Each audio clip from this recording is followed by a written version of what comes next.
Have you guys ever wondered why all the feminist leaning media promotes boss girl or girl power vibes? Prince. She's not going to be safe with a prince, and she's not going to be dreaming about true love. She's dreaming about becoming the leader she knows she can be.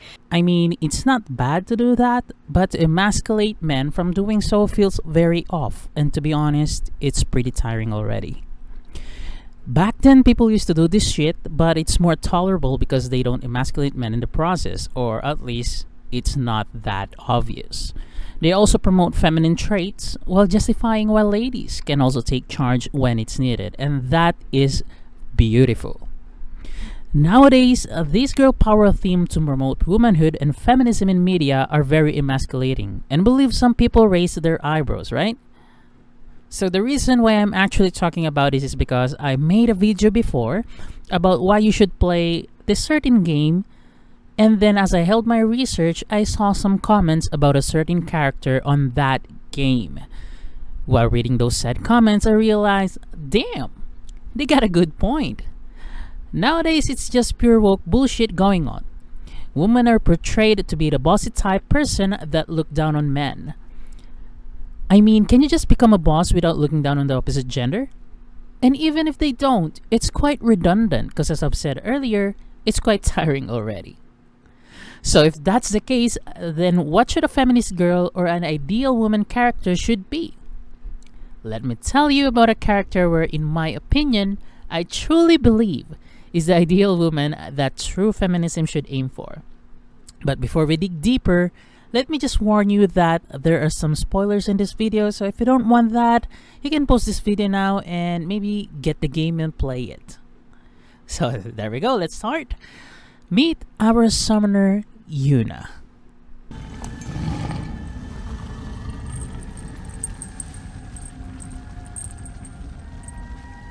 I've done it. I have become a summoner. Yuna is a summoner from Besaid Island, a tropical island somewhere in Spira. She was the daughter of Lord Baraska, the previous Grand Summoner who killed Sin. So who is Sin? Sin is overall the general villain of the game. He is a gigantic whale-ish alien-looking monster that is wreaking havoc across Spira.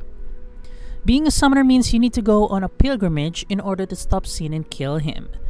But you might ask, why did Yuna become a summoner when her daddy took care of Sin already? It's because Sin is somewhat immortal, you know?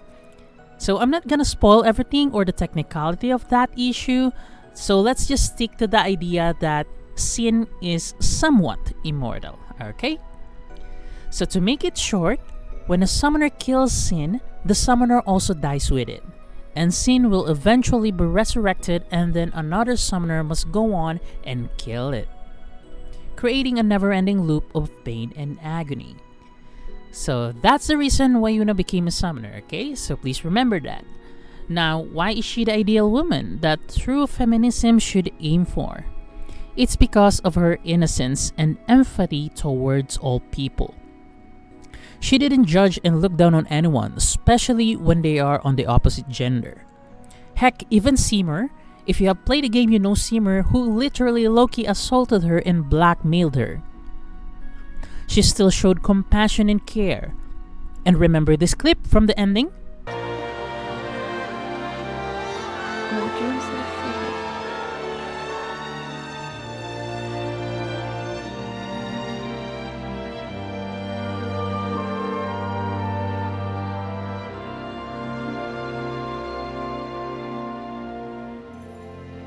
Never forget them.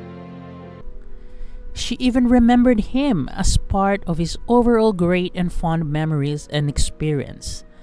That's how caring, innocent, and beautiful she is deep inside. And just by being a summoner is already amazing on its own, you know?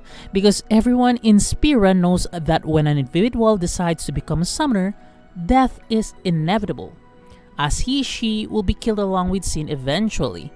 Yet she did choose to become one, which takes a lot of courage for a 17-year-old girl. And courage is one of the traits that feminism today is promoting. See, it hits the spot exactly. There's also this iconic scene where she sends every departed soul to the far plane, or basically, in our terms, it's called the afterlife.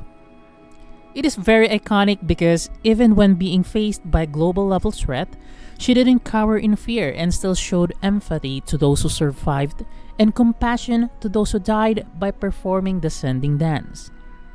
And at the very end, as sad as it is, he even lost Titus. That one person that made her whole again. She still stood up though, tried not to cry, and feel his warmth even though it's impossible, for the very last time.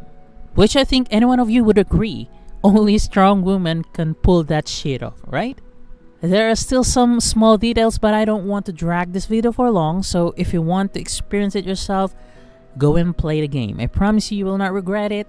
And this is why Yuna is the ideal woman that feminism should be aiming and promoting for. She doesn't give this bossy woman vibe or girl boss vibe, but in her case, she is actually more feminine than anyone else. But even with all these feminine traits, she endured all those hardships. She cares for everyone. She showed everyone that she can kill sin and free Spira from the never-ending loop of sadness and agony, and sorrow as well. See? I think that's the true feminism right there. That's the true womanhood. Because in general, women and men should work together, not mock each other, Which is the point of being a girl boss vibe. They want to be above men, which should not be the case. Women and men should work hand in hand, and that's how Yuna deal with all of this trouble. She seeks help from all women and from all men altogether. And even when faced with great trouble, which is called sin, she still stood up her ground and fight it. And even when her loved ones, especially Titus, got lost, she still endured it like a badass. She accepted it like a true champ. Yes, it's painful, but that's how mature people work, right? Sometimes life is not fair, but you just have to deal with it. So yeah, I'm just yapping because some of the woke games right now are actually pretty bad, and they are actually low-key promoting misandry, which is not the case back then. That's why I recommend everyone to play Asian games, especially the eastern part of the country, Japan, China, Black Myth Wukong as well. I think those people are free from political correctness. Although there are some that promotes rebellion, to stand up on your own ground, but they don't promote all this woke bullshit, So yeah, that's about it. Thank you for listening to my yapping. I just want to share my recent discovery about the character of Yuna based on the comments of other people about her. And I tried to relate it to how feminism or the woke people are pushing the agenda of womanhood today. So yeah, that's about it. Thank you once again. If you like the video, please leave a like, share, and subscribe for maybe future content, okay? Thank you and see you on the next one. Goodbye. Peace.